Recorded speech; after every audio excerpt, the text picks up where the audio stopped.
Good morning, my chulas. So I'm back with more videos. I know I stopped making videos.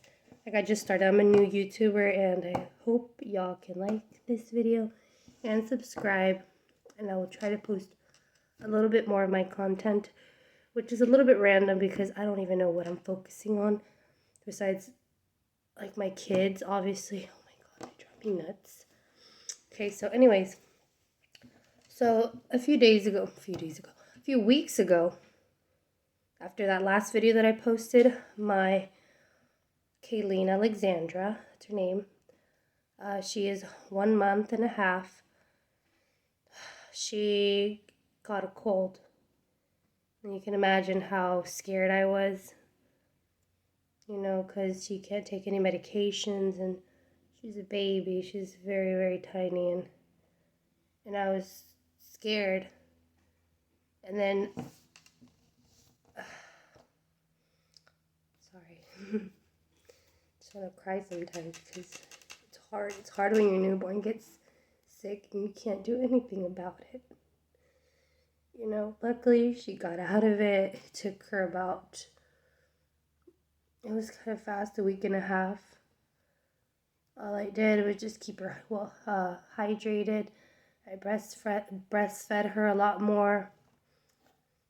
And just that, and just used the bulb syringe to suck up all her boogers out. And now she's good. So yeah, that's what happened. I didn't record no Christmas parties, no New Year's parties.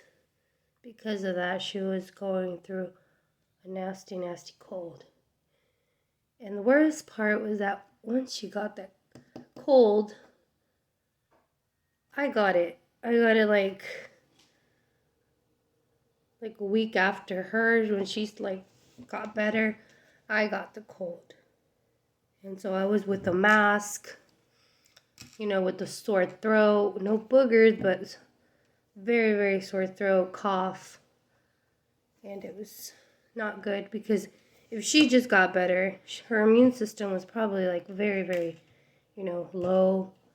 And she could easily get sick again. So I had to be very cautious. I was scared to give her whatever I had. Obviously it was a cold because she's the one that got me sick. But yeah, that's what happened. And then another thing occurred. My son Alexander, he's 6 years old. Well, he's 5. He's gonna turn 6 on the 15th. He got the hand, foot, mouth disease.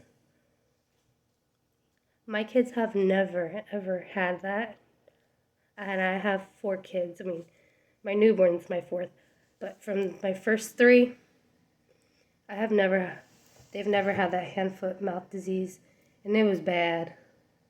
He started off with the fever.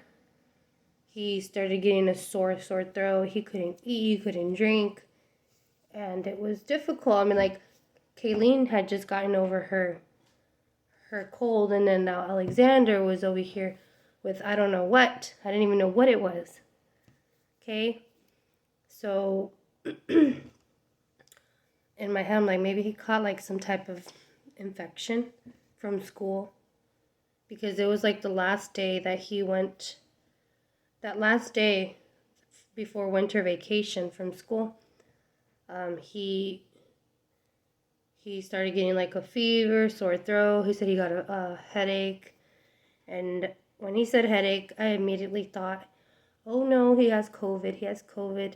And then he started with nausea, and he started throwing up all that night. And I was like, COVID, he has COVID. So I put him in his room. I quarantined him for that day. And then the next day, he just started with that fever again, chills, and it just wouldn't stop. I'm like, oh my goodness, what am I going to do? Obviously, I'm a student nurse. I should know what to do, but I guess I'm not that prepared. I mean, when it comes to my family, if they get sick, I panic. I don't know what to do, to be honest. I mean, if it were a patient, because I had a couple patients, I mean, I immediately know what to do. Put him on fluids, always. Never let the patient get dehydrated. Okay? So, yeah. He started with that. Then that night, like that second night, he was still, with chills and fever.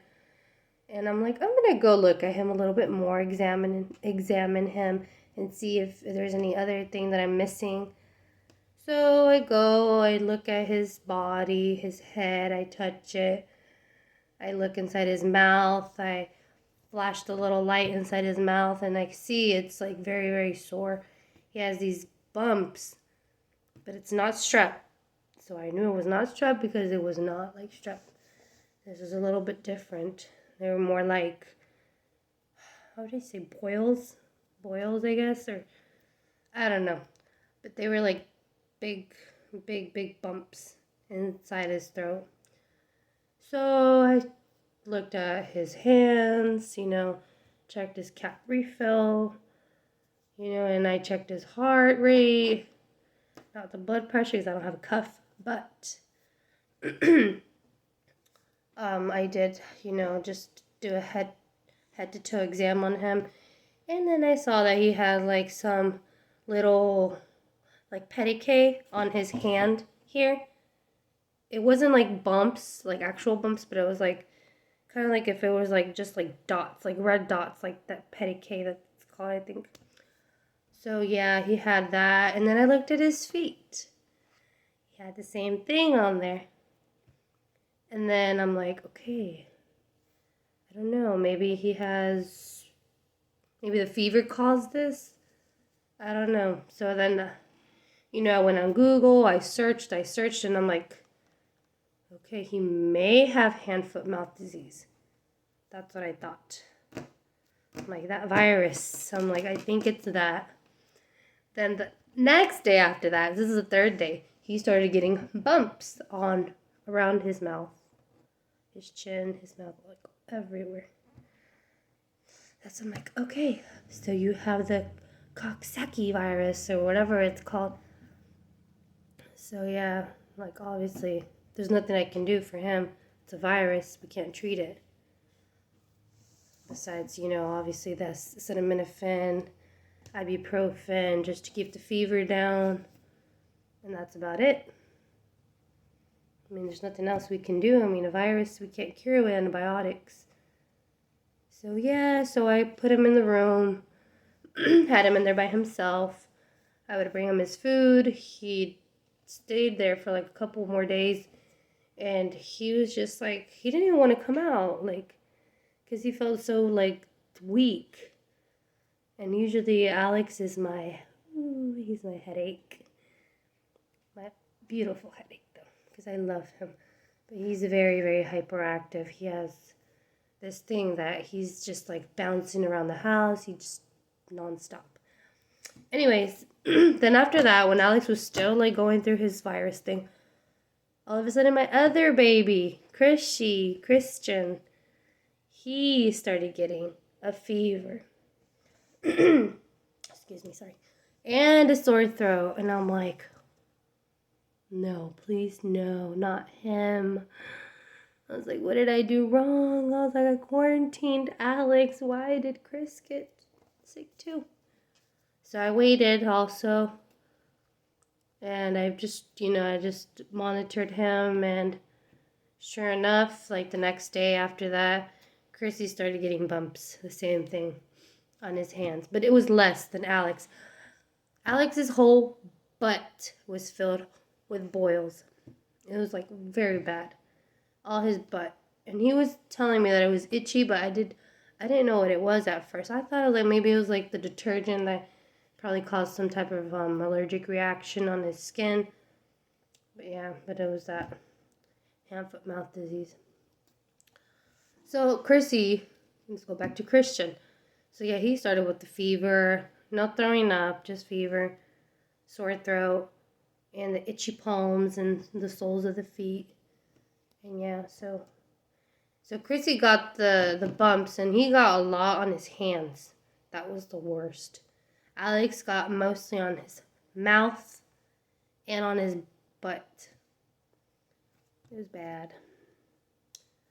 And over here I'm panicking because I'm like, oh my goodness, I have 2 children that have that disease, that virus, and I have a newborn that I have to take care of, plus I have to take care of them, obviously. And I didn't know what to do. Like, I was really scared. And they're in school right now. I mean, they don't have no more fever, and their sores are drying up, but like if you look at their hands, like if I show you later when they come home from school, I'm gonna take a picture. It's bad. Like they still have like all these bumps on their skin, like on their hands, on their feet, and all over their mouths. I mean, they're scabbing up, so it's not oozing anymore, but and I can't let them miss school, so I did have to send them. But I mean, it's been a couple of days already, like a week, no, 2 weeks I think, since they had that. But yeah, it's been pretty bad here in the house. I hate it. I hate it when my kids get so sick. And I can't do anything about that. So, yeah. Right now I'm still, trying to hand wash more often and all that stuff because, every time I carry my baby, I'm exposing her to any type of germs that I touched outside over here with the boys. And then last night I received a phone call from school from my 5th grader, my Jalen. She was exposed to COVID. Yes, I'm guessing one of her classmates had it, and they called me and they said that she was in contact with somebody that had COVID, and that it was my choice if I wanted to quarantine her for 5 days or if I wanted to keep sending her. And today is Friday, so I did send her today, and I'm going to keep monitoring her when she comes home, Saturday, Sunday, and if I see anything like any cough, any headaches, anything that points to COVID symptoms, and I'm gonna have to report that to the school, go test her, and quarantine her.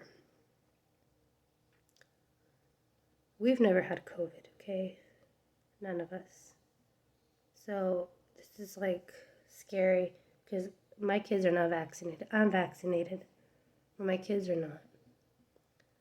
It's scary. It's even scarier if she gets it and my newborn gets it. Right now I'm just basically like so scared because my little girl, my Kayleen, she's not vaccinated besides for the Hep B, I think that they put at the hospital. She's not vaccinated for anything, and she can easily get anything. So I'm scared. I'm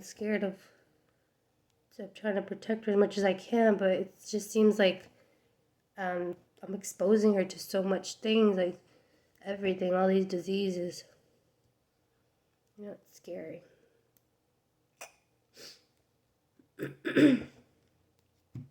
Sorry. Kind of sick too, I think. Yeah.